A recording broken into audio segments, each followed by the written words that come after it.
Hi friends, welcome to food canvas. আমাদের সকলের মনে একটা চিন্তা থাকে যে সকালের ব্রেকফাস্টে বাচ্চাদের স্কুলে বা অফিসের টিফিনে এমন কি বানিয়ে দেওয়া যায় যেটা কম সময়ে তৈরি হয়ে যাবে, পেটও ভরবে, আবার খেতেও টেস্টি হবে। হাতে যখন সময় খুবই কম থাকবে তখন এই ঝটপট তৈরি হয়ে যাওয়া পোহা ধোসার রেসিপিটি ট্রাই করে দেখতে পারেন। আশা করি আপনাদের খুব কাজে আসবে। পোহা ধোসা বানানো ভীষণই সহজ। এটা বানানোর জন্য প্রথমে একটা বড় পাত্রের মধ্যে নিয়ে নিচ্ছি 1 কাপ চিড়ে। এই রান্নাটা করার জন্য মোটা বা পাতলা যে কোনো ধরনের চিড়ে নিলেই হবে। চিড়ের মধ্যে প্রচণ্ড পরিমাণের নোংরা থাকে, সেই জন্য চিড়েটাকে প্রথমে খুব ভালোভাবে ধুয়ে নিতে হবে। চিড়েটা ভালোভাবে ধুয়ে নিয়েছি। এবার আমি এর মধ্যে দিয়ে দিচ্ছি 1 কাপ পরিমাণ সুজি। যে কাপে মেপে আমি চিড়ে নিয়েছি সেই একই কাপে মেপে আমি সুজি নিলাম। আর দিয়ে দিচ্ছি সেই একই কাপে মেপে 3/4 কাপ টক দই। টক দইটা ব্যবহার করার সময় লক্ষ্য রাখবেন সেটা যেন ফ্রিজের ঠান্ডা দই না হয়। এবার আমি এর মধ্যে দিয়ে দিচ্ছি 1 কাপ পরিমাণ জল। এবার সমস্ত কিছুকে খুব ভালোভাবে নেড়েচেড়ে মিশিয়ে নিতে হবে। এবার এই মিশ্রণটাকে 5 থেকে 7 মিনিটের জন্য একটু রেস্টে রাখবো। এর মধ্যে যেহেতু সুজি দেওয়া আছে সেই জন্য সুজিটাকে একটু ফুলতে দিতে হবে, তাই 5 থেকে 7 মিনিটের জন্য রেখে দিলেই হবে। প্রায় 7 মিনিট পর চলে এলাম। এখানে দেখুন যে সুজি আর চিড়েটা আমি ভিজিয়ে রেখেছিলাম সেটা কিন্তু খুব ভালোভাবে জলটাকে সোক করে নিয়েছে এবং ড্রাই হয়ে গেছে। এবার এটাকে নিয়ে একটা বড় মিক্সিং কন্টেনারের মধ্যে দিয়ে দিচ্ছি।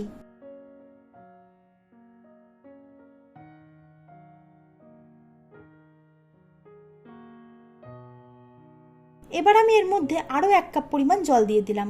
এই সময় আমি এর মধ্যে একটু লবণ দিয়েছিলাম, যেটা কোনোভাবে স্কিপ হয়ে গেছে।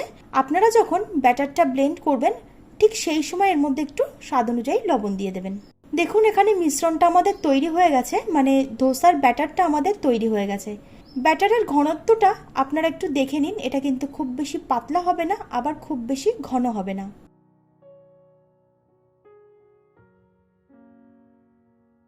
এবার সবশেষে আমি দিয়ে দিচ্ছি ইনো ফ্রুট সল্ট। যদি আপনাদের কাছে ইনো না থাকে তাহলে বেকিং সোডা থাকলে সেটাও দিতে পারেন। এবার সামান্য একটু জল দিয়ে দিলাম। এবার ভালোভাবে নাড়াচাড়া করে মিশিয়ে নিতে হবে।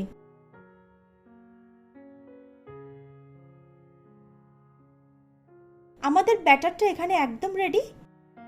এবার একটা তাওয়া গরম করে এর উপর দিয়ে দিচ্ছি অল্প সামান্য পরিমাণ রিফাইন তেল। তারপর একটা টিস্যু দিয়ে খুব ভালোভাবে এটাকে মুছে নিতে হবে।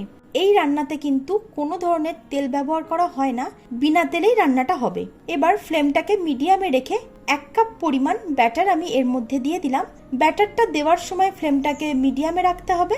তারপর ঢাকনা চাপা দিয়ে ফ্লেমটাকে একদম লোতে দিয়ে 2 থেকে 3 মিনিটের জন্য রেখে দিতে হবে। 2 মিনিটের মধ্যেই দেখবেন ধোসাটা একদম রেডি হয়ে গেছে। এই ধোসাটা বানানোর জন্য খুব বেশি সময় লাগে না, শুধুমাত্র সুজি আর চিড়েটা ফুলতে যতটুকুনি টাইম লাগবে ততটুকুই। 2 মিনিট পর ঢাকনাটা সরিয়ে নিলাম। আপনারা দেখতে পাচ্ছেন এর উপরে কতটা জালি পড়েছে আর পিছনটা একটু হালকা লালচে কালার এসেছে। এখানে আমাদের পোহা ধোসা একদম রেডি।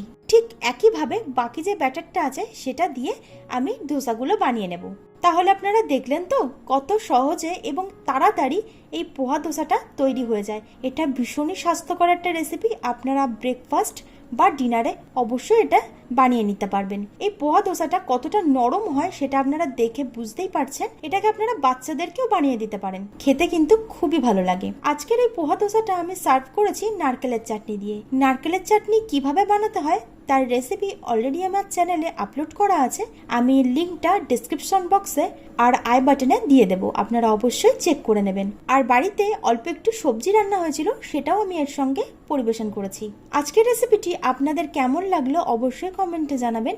ভালো লাগলে লাইক আর শেয়ার করতে ভুলবেন না। আমার চ্যানেলে নতুন বন্ধু হলে চ্যানেলটা সাবস্ক্রাইব করে নেওয়ার অনুরোধ রইল। পাশে থাকা বেল আইকনটি অবশ্যই ক্লিক করে দেবেন, তাহলে আমি আমার চ্যানেলে নতুন কোনো ভিডিও আপলোড করলে তার নোটিফিকেশনটাও আপনাদের কাছে পৌঁছে যাবে। আজ তবে এই পর্যন্তই, আবার হাজির হয়ে যাব নতুন একটা ভিডিও নিয়ে। আপনারা ভালো থাকবেন, সুস্থ থাকবেন। ধন্যবাদ।